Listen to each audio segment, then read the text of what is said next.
Going on, everybody? Welcome to MiM Monday. This is Mickey in Minutes Live, a quick conversation about some of the latest Disney news stories with you. I'm your host, Nick Lazaga, and on today's show, Disney Adventure World and World of Frozen now open in Paris, Disney Legends announced for D23, and so much more. So thanks so much for joining me, you guys. I see you in the chat already coming in. Thanks so much for hanging out. Guys, be sure to leave your comments or your questions down below to be a part of the conversation. And if you're listening to this as a playback on Apple Podcasts, Spotify, or watching it on YouTube, then be sure to leave your thoughts there as well. And I hope that you can join me next Monday live on Instagram. Now, this show is usually at 8:30 p.m. Central Time, but life happens, and we're here at 9 o'clock. But thanks so much for waiting that extra half hour and for hanging out with me. And next week it'll be back at 8:30, probably. So what's going on? A lot of you guys hanging out. I hope you guys have had a great Monday so far. We're about to make Monday a little bit more magical with some Disney news. So let's jump right into it. So the lead story I want to talk about is Disney Studios Park in Paris has officially been renamed to Disney Adventure World. And with that, they got a brand new land called World of Frozen. So that's pretty exciting. First of all, I've never been to Disneyland Paris, but I've always heard that, Disney Studios Park in Paris was one of the weakest parks, and this makeover so far seems pretty awesome. Still unsure about the name. Not sure if I like the name Disney Adventure World. It sounds like a weird mistranslation or something to me. I don't know. Let me know down the thoughts. What do you guys think of the name Disney Adventure World? Let me know your thoughts down below. But that's the name of the park, and Disney's World of Frozen is now open there too. So let's talk about what you could find in World of Frozen. So World of Frozen has, Frozen Ever After, which is basically kind of a clone of our attraction over here at Walt Disney World in Epcot. They're describing it as a family-friendly boat adventure beneath the Village Clock Tower, featuring state-of-the-art animatronics, advanced projection mapping, and dazzling lighting effects.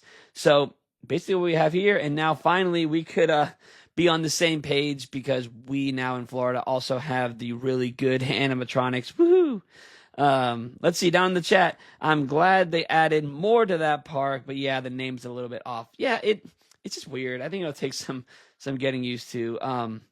Let's see it again down in the chat. I think it's cute. I'm excited to see Olaf. Yes, that animatronic Olaf. Let's talk about that in a second. I know they're making it like the actual size of Olaf. Yeah, exactly. So it's an animatronic Olaf that walks around by himself and just completely interacts with people, and it looks just like Olaf. I've seen the videos too. It looks absolutely incredible. There's a new show also there called A Celebration in Arendelle, and this is described as the magic of Arendelle extends into the shimmering bay, where a brand new show unfolds several times a day aboard 3 majestic Viking longships. And I bring that show up because that's the show where this Olaf is kind of living. Like, he walks around the area also, but he's on this boat for this show. At least he was one time. I know one time they did the show with the animatronic Olaf, and another time they did it with a puppet version of Olaf.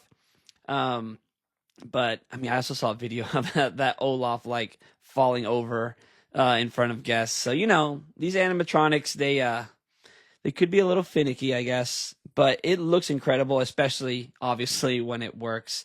So that's a huge plus.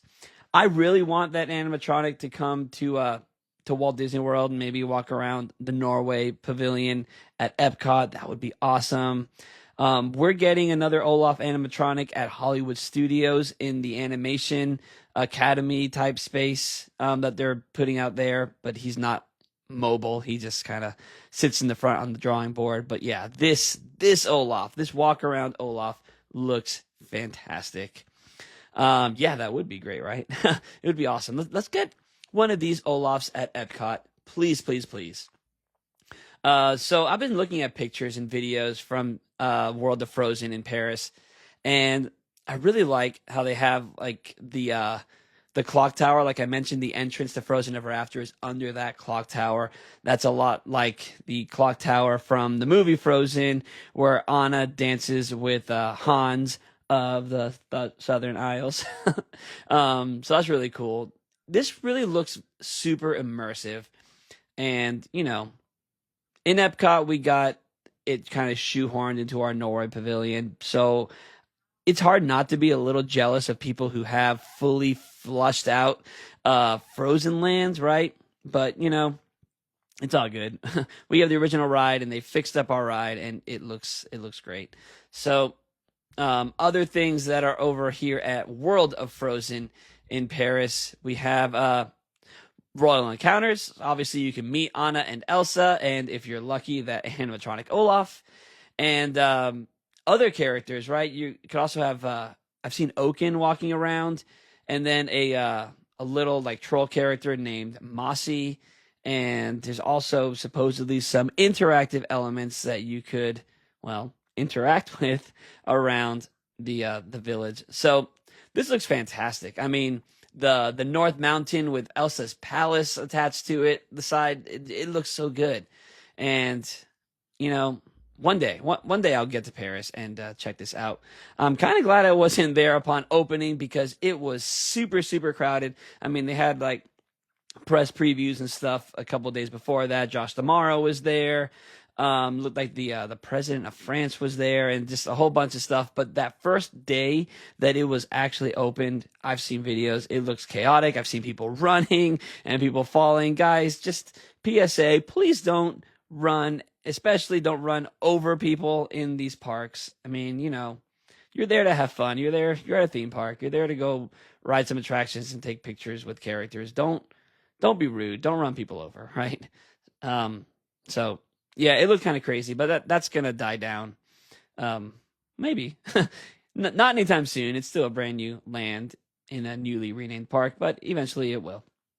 So, like I mentioned, the park is now called Disney Adventure World, and on in a video that I saw on social media, it looked like Spider-Man did the unveiling of this. Did you guys see this video? It looked really cool. So they have the water tower, kind of like at Hollywood Studios, we used to have the Eiffel Tower. They had that big water tower that said Hollywood or Disney Studios Paris, and Spider-Man was like hanging up there, and then he kind of swung down from the side of the water tower, dropping the a canvas that had the old name on it, revealing the new name, and I thought that was really cool. Obviously, I'm a huge Spider-Man fan, so anytime they get Spider-Man to do any kind of stunt, I'm all for it. But on Disney Parks blog, the description of Disney Adventure World, it says, experience immersive worlds like New World of Frozen, colorful worlds of Pixar, and epic Marvel Avengers campus. So that's the Spider-Man tie there. They have an Avengers campus there. And if you don't know, they're adding another land to, or world, I guess you could say, to Adventure World, and that is going to be the Lion King. So they've already begun construction on that. It's going to be a log flume, Tiana's Bayou Adventure, Splash Mountain kind of attraction with the Lion King characters. I'm not sure when that's going to open, but that's really, really exciting. I know it gets cold there, so I wonder how often that attraction is going to be open, if they're going to keep it open during the really cold times or just maybe turn the splash off. Only time will tell on that one. But anyway, so that's Paris news. Anybody going to Paris anytime soon? Let me know in the comments. And I'd be very, very curious to know if you're making it out there, because I don't know. That sounds really, really awesome. So moving on from World of Frozen and Disney Adventure World, let's talk about Florida, Walt Disney World. I'm wearing this sweatshirt here. So Buzz Lightyear Space Ranger Spin over in Walt Disney World Magic Kingdom soft opened today. So people were surprised to see the walls down and Buzz Lightyear accepting guests. This was 9 days earlier than planned, and that's pretty awesome. So it looks really good, guys. The exterior of it, they got the whole new sign, right? They took down the old Delta Dream Flight sign that they used to have up there, the cloud-shaped sign, RIP. I love Delta Dream Flight. But they have this brand new sign up in the front. It's held up by these 3 long white pillars, and it feels very like classic Tomorrowland, which is what they've been doing with the revamp of Tomorrowland at Magic Kingdom. They've been getting rid of all the 90s 1994 Tomorrowland aesthetic, the whole like gears and the future that never was thing. If you are into that Tomorrowland era, I did an episode, season 8 episode 2 last month, all about Walt Disney World during the 90s, and I talked about this Tomorrowland because this is my favorite. That was my favorite Tomorrowland ever. But alas, they've torn all this down. They've added all these white pillars, which is more like the original 1970s Tomorrowland, and they've made the Buzz aesthetic look like that. And, has a nice sign that says Buzz Lightyear's Space Ranger Spin, which actually got me thinking, was it always Buzz Lightyear's with an apostrophe S Space Ranger Spin? Because for some reason, it might be like some weird like Mandela effect or something. I thought it was Buzz Lightyear Space Ranger Spin. I don't remember there being an apostrophe S. Let me know down in the comments. Was there always an apostrophe S on the name of this attraction? I know it's weird. I'm a reading teacher. That's what I do for a living. So I'm always checking like grammar and stuff like that. So I notice those things. But I guess not. I didn't notice it well enough since I don't remember what I had before. But anyways, this looks really good. I saw some videos, or I've seen a lot of videos of ride-throughs for this. We talked about this on the last show, how they changed the scoring for the attraction, the names of the ranks at the end and stuff. But something I just saw for the first time today was a video of the new animatronic Buddy, which is the little robot at the beginning of the ride, and she's funny. She's cute. She's holding up like little targets. And in the video that I saw, she goes, "I bet you can't hit these targets." Just kidding. You could do it. And that was really funny because there's this little snarky robot, but then she's like, "Nah, I'm just kidding." So I don't know. I guess somebody would have been offended by hearing the robot calling them out saying, "Bet you can't do this." But anyways, it's funny. I like it. She's really cute. So I guess we need like some toys of this character now, please, because I'll buy one for a shelf. I got lots of cool stuff on my shelves. Let's see. In the chat, I'm still upset there's no pass holder previews. I kept checking every day and hoping they will pop up. Well, it looks like it's soft open now. I'm sorry that there was no pass holder preview, but it's soft open now, and I'm assuming the soft open will continue for the next 9 days until it officially opens. It would probably close here and there for to fine tune the little things that they need to do. But hopefully you can get out there and check out the ride before it officially opens in just about 9 days. So very cool. Buzz Lightyear. Anyways, I'm excited for that. We've been my wife and I have been trying to figure out our summer plans. We're trying to decide if we're going to go to Walt Disney World this summer or not. And I really want to go, because Buzz Lightyear, Big Thunder Mountain Railroad will be open. Soaring Across America will be open. That's really cool. Just so much cool stuff. Rock and Roller Coaster starring the Muppets. So there's just a lot pulling me back. So I don't know. I'll probably end up at Walt Disney World this summer, honestly. Let's see down in the chat. It did soft open today. Yes, it did. I'm out of town and didn't know. Okay, I'll give up. Yes, give up on the previews and just go check out the soft opening when you get a chance. Also in the chat, I'm very excited for the refurbishment of Big Thunder Mountain. Yes, me too. I am ready. I'm ready to see the new effects. I'm ready for some new story beats in that first scene. Bring on the actual thunder in Big Thunder, right? Finally. Also, I heard a rumor yesterday or Saturday, I guess, that a Big Thunder Mountain movie might be in the works. I have no idea how true that is, considering the source was like Wikipedia or something, and that's usually wrong. But wouldn't that be cool? I feel like that'd be really cool. They had that comic book series of Big Thunder that was put out by Marvel and Disney, and it was really good. I read that whole series, that whole run, and if it's anything like that, a movie could be really, really cool. But anyways, so on to the next thing.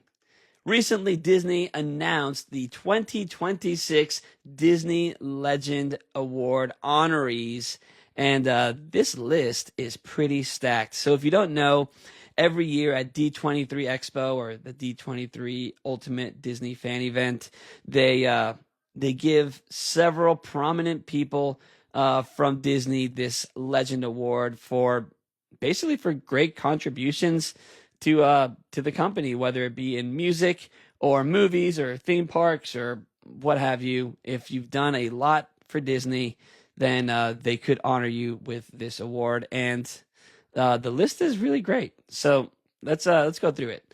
Bob Iger, obviously, being honored as a Disney legend, and rightfully so for Bob Iger. Some people who have received the Disney Legend Award, I think, is weird, and I kind of scratch my head at that, like, that guy's a Disney legend? But not Bob Iger. Bob Iger absolutely deserves it. He was CEO twice, non-consecutively, and he did a lot of great, he did some questionable things as well, but mostly really good things. And if you're interested in learning a little bit more about Bob Iger's time as CEO, please check out the most recent episode of the Mickey in Minutes podcast.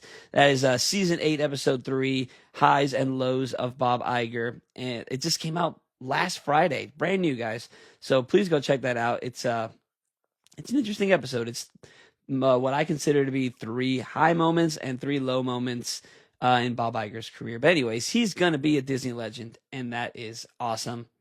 We also have Kim Irvine. Kim Irvine is a Disney Imagineer, and if you don't know, Kim Irvine is the daughter of legendary Imagineer Leota Toombs. You hear Leota as a Disney fan, you probably think Haunted Mansion. You are correct. She was the face of the the face of the Madame Leota in the Haunted Mansion. The voice was a very famous voice actor who also did the voice of Maleficent, I believe, right?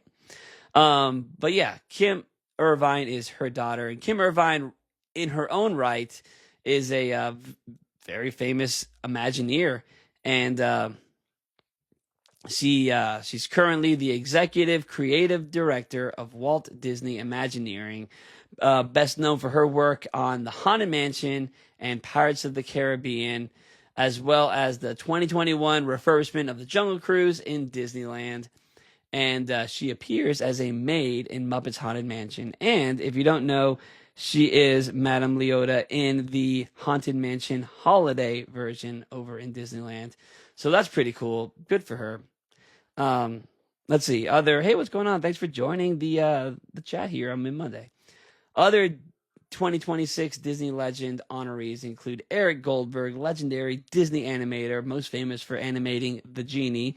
He's also going to be one of the animators you can learn from in the new animation experience coming to Disney's Hollywood Studios pretty soon. He's going to teach you how to draw the Genie. That's pretty cool. We also have the Jonas Brothers. This is an interesting one. The Jonas Brothers becoming Disney legends.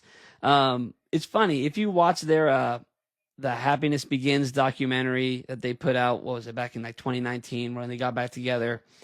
I don't remember, that was the name of the album. I don't remember the name of the documentary, but they kind of talked about their breakup and all the things that happened, and they talked a lot about their Disney era, and they talked about being grateful for that, basically launching their careers and putting them on the map. But then they also talked about how the TV show they had for Disney was weird, and they never really cared for it, and they still make fun of that show, like in interviews today. They still make fun of the Jonas TV show. But you know what?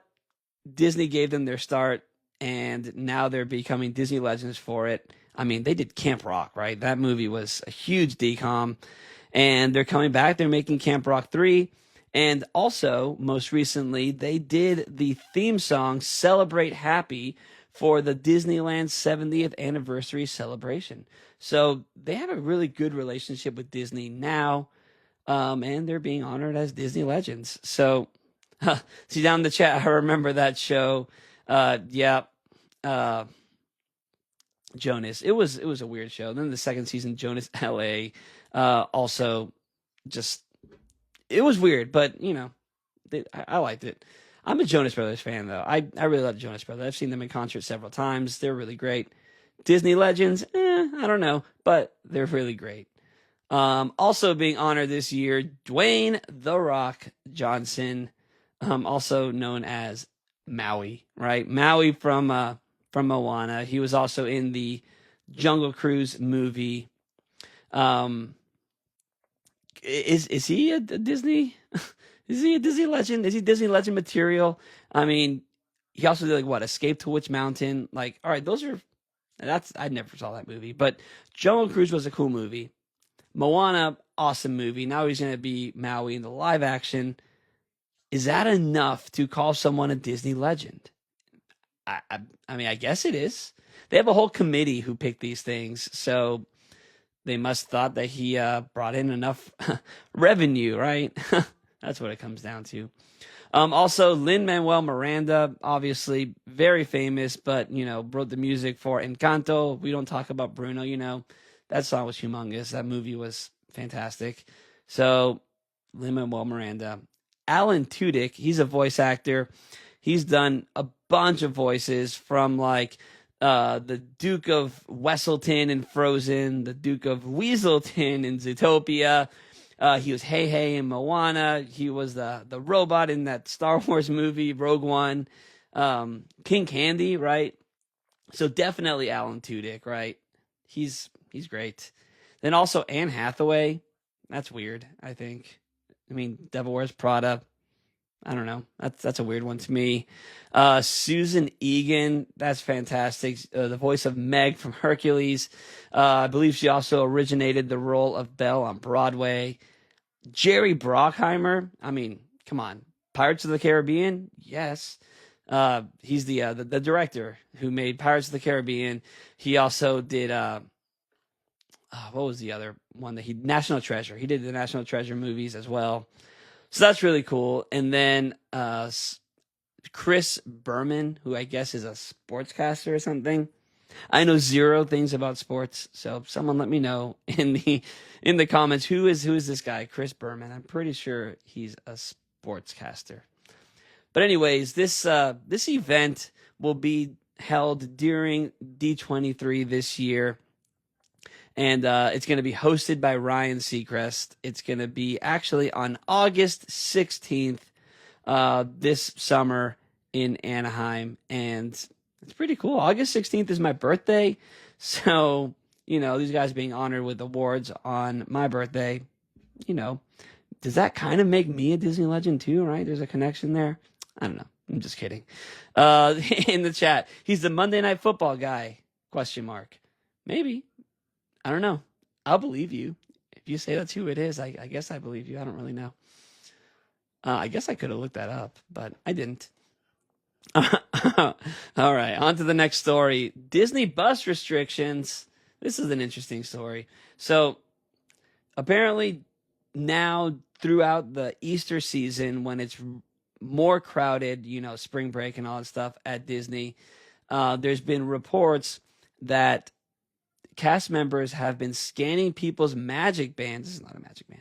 But scanning people's magic bands as they get on the buses, the Disney transportation buses. And what they're looking for is that you're either a hotel guest or have a dining reservation. So apparently this is to, you know, take some of the pressure off the buses while really allowing the buses to be a perk for excuse me, for hotel guests. And you know, apparently people are being turned away if they don't have dining reservations or if they're not staying at a Disney resort. And I go back and forth on how I feel about this. This is not a permanent policy, right? This is only supposed to run through Easter, but I do also feel like this may be some sort of test to see how this works out. And I'm not a local. I live in Texas, so every time I visit Disney World, it's a trip, and I rely solely on Disney transportation because I don't rent a car when I go over there. So I rely only on Disney transportation. And if you know, if you've been on Disney buses, they get crowded, and sometimes you have to wait for 2 or 3 buses depending on the time of day because they are crowded. So to avoid a little bit of that crowd, I know some people like to park for free at Disney Springs and then take the bus to a resort and then take the resort bus to a park or whatever. That's one way to get around the paying for parking, right? At the Disney parks. And again, I'm not going to call anybody out on that, but I think having the resort buses be a perk for people staying on property, that doesn't sound too bad for me. I mean, because I'm somebody who visits, right? So, I mean, I don't know. Let me know in the comments down below. What do you think? Do you think should be something that's exclusively for Disney resort guests? Just another perk for staying on property. Because if you're staying off property, then you're probably either Ubering or brought your own car. So it makes sense that you'd be able to park anyways. And people staying at these hotels, some of them brought their cars, but a lot of them rely on the buses, and they are overcrowded. So I don't know. Let me know what you think. All right. Down in the chat, it says, I just used a bus the other day, but I did hoop-de-doo. Sorry, the phone is far from my face. But I did hoop-de-doo reservations. They were held by my sister-in-law. Okay. So did you have to scan your Magic Band when you got on the bus? Just out of curiosity, because I mean, I don't know. It seems like it's up to the cast member whether or not they are doing this or not. That's just from what I've heard from other news sources and social media sources, that not everyone was doing it. I guess it just depends on how crowded it was. So I don't know. But yeah, if the reservation is being held by somebody else, is the point of this comment, and you don't have it on your phone, how would they know, right? How would they know if you say, oh, I'm meeting someone there, they have the reservation? That'd be really up to the cast member, and they could really kind of make you late if they hold you back for that, right? So that's a good question. You did not. You didn't have to scan your Magic Band. Okay. So I don't know. There's obviously flaws to this system if they were to start scanning Magic Bands. That's a perfect example of somebody else holding the reservation. So if they did decide to do that, they would have to really fine-tune the system, or maybe make it so that you, I don't know, have to have your name on the reservation. I don't know. I don't know how they would do that. I don't know logistics of these things. But it doesn't sound like it's going to be permanent. But I wouldn't put it past Disney to do something like that permanently. So I don't know.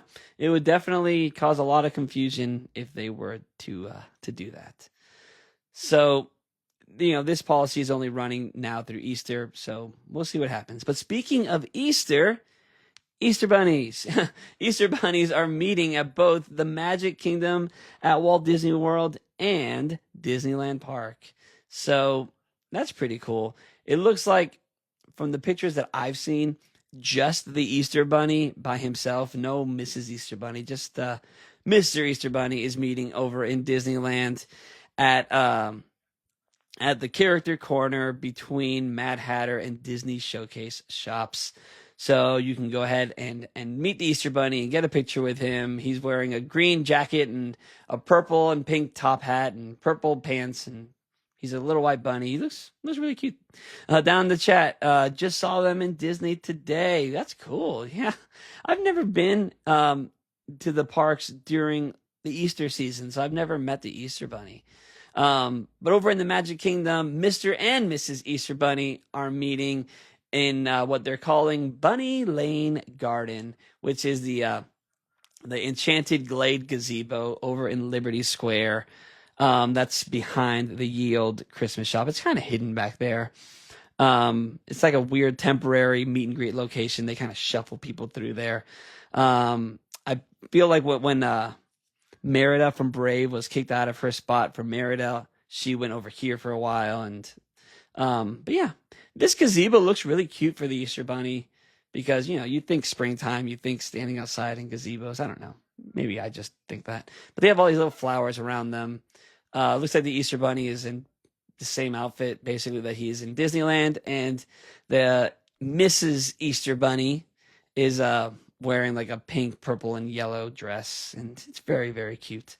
So if you're around those castle parks during Easter season, tell the Easter Bunny that Nick from Mickey in Minutes says hi. So very cool. And I got one last story that I want to talk about here. And I got a question for you guys. Is it too early to start talking about Christmas?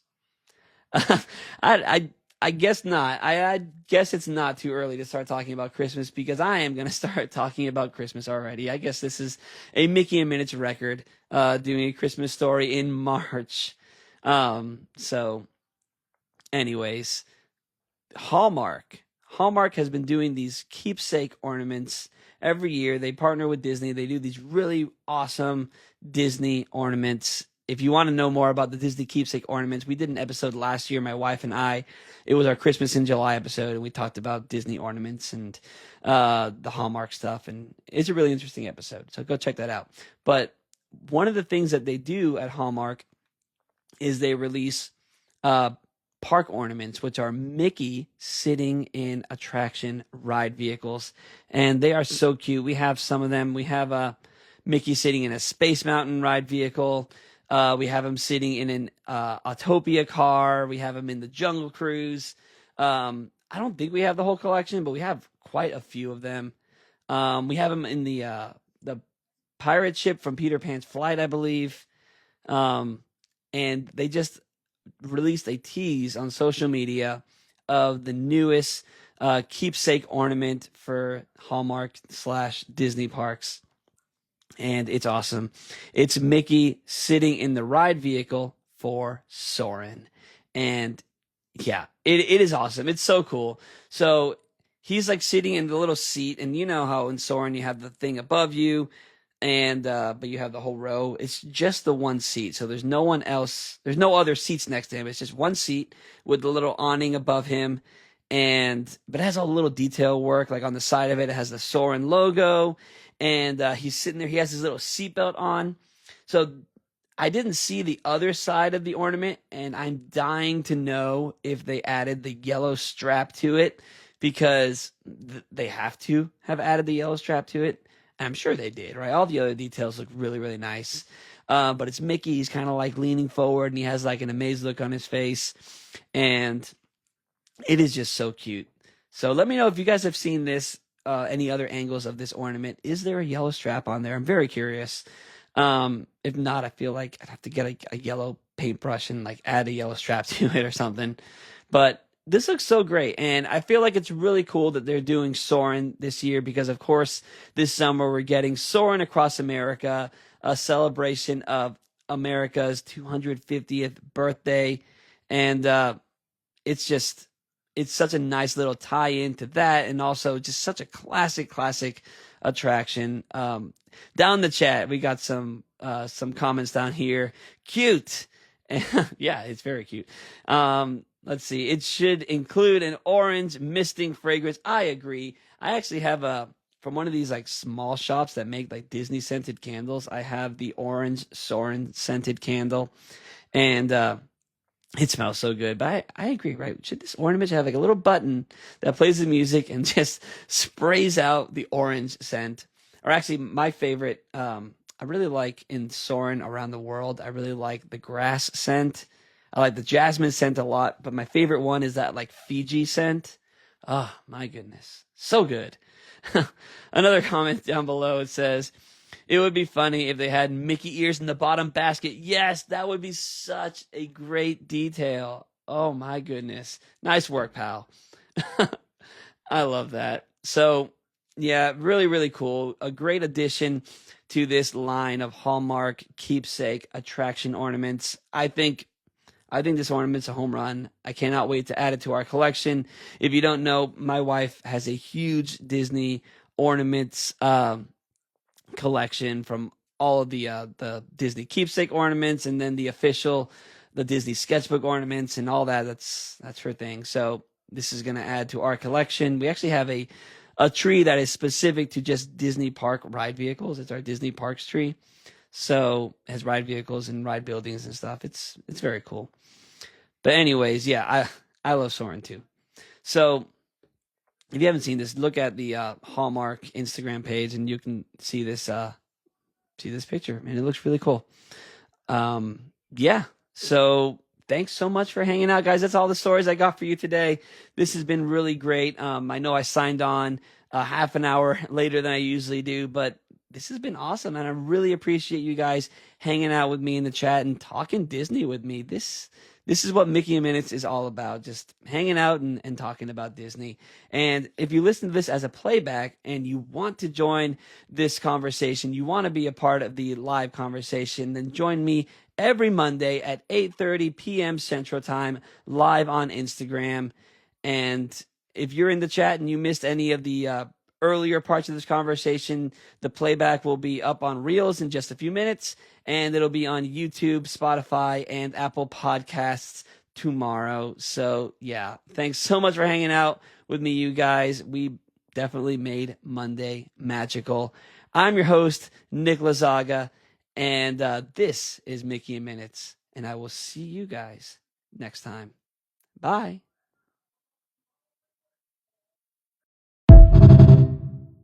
What's going on, everybody? Welcome